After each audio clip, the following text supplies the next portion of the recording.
بسم الله الرحمن الرحيم هل أتاك حديث الغاشية وجوه يومئذ خاشعة عاملة ناصبة تصلى نارا حامية تسقى من عين آنية ليس لهم طعام إلا من ضريع لا يسمن ولا يغني من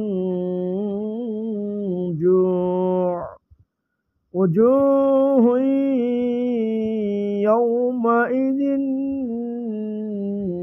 ناعمة لسعيها راضية في جنة عالية لا تسمع فيها لاغية فيها عين جارية فيها سرور مرفوعة وأكواب موضوعة ونمارق مصفوفة وزرابي مبثوثة আয়াতের অর্থ এক নম্বর আয়াতের অর্থ তোমার নিকটে কি কিয়ামত সংবাদ এসেছে। দুই, সেই দিন অনেক মুখমণ্ডল অবনত হবে। তিন, ক্লিষ্ট ক্লান্ত হবে। চার, তারা প্রবেশ করবে জ্বলন্ত আগুনে। পাঁচ, তাদেরকে অতুষ্য প্রসবন হতে পান করানো হবে। তাদের জন্য খাদ্য থাকবে না কণ্ঠ কময় গুল্ম ব্যতীত, যা তাদেরকে পুষ্ট করবে না এবং তাদের ক্ষুধা নিবৃত্তি করবে না।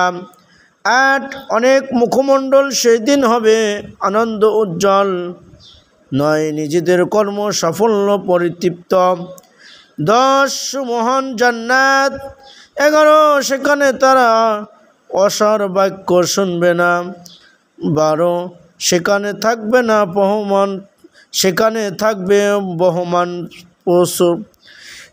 থাকবে বহমান প্রস্রবণ। 13, উন্নত মর্যাদা সম্পন্ন সহ্য। 14, প্রস্তুত থাকবে পানপাত্র। 15, সারি সারি উপাদান। 16, এবং বিছানা গালিচা।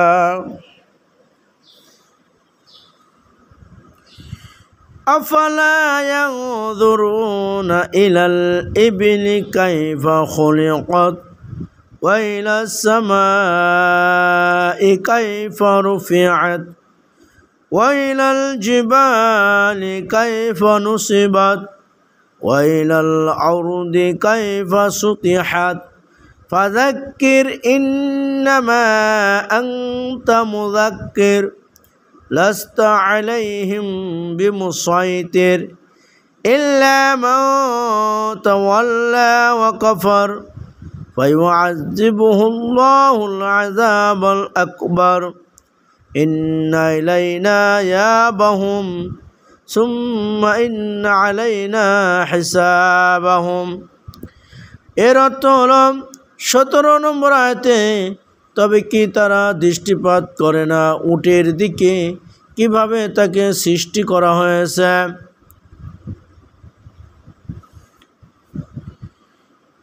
এবং আকাশের দিকে কিভাবে তাকে ঊর্ধ্বে প্রতিষ্ঠিত করা হয়েছে। 19 বলা হয়েছে পর্বতমালার দিকে কিভাবে তাকে স্থাপন করা হয়েছে। 20 বলা হয়েছে এবং ভূতলের দিকে কিভাবে তাকে বিস্তৃত করা হয়েছে। 21 নম্বর আয়াতে বলা হয়েছে, অতএব তুমি উপদেশ দাও, তুমি তো একজন উপদেশদাতা, তুমি তাদেরকে কর্ম নিয়ন্ত্রক নও। তবে কেউ মুখ ফিরিয়ে নিলেও কুফরি করলে আল্লাহ তাকে দিবসে মহাশাস্তি দেবে। তাদের প্রত্যাবর্তন আমারই নিকটে, অতঃপর তাদের হিসাব নিকাশ আমারই কাজ।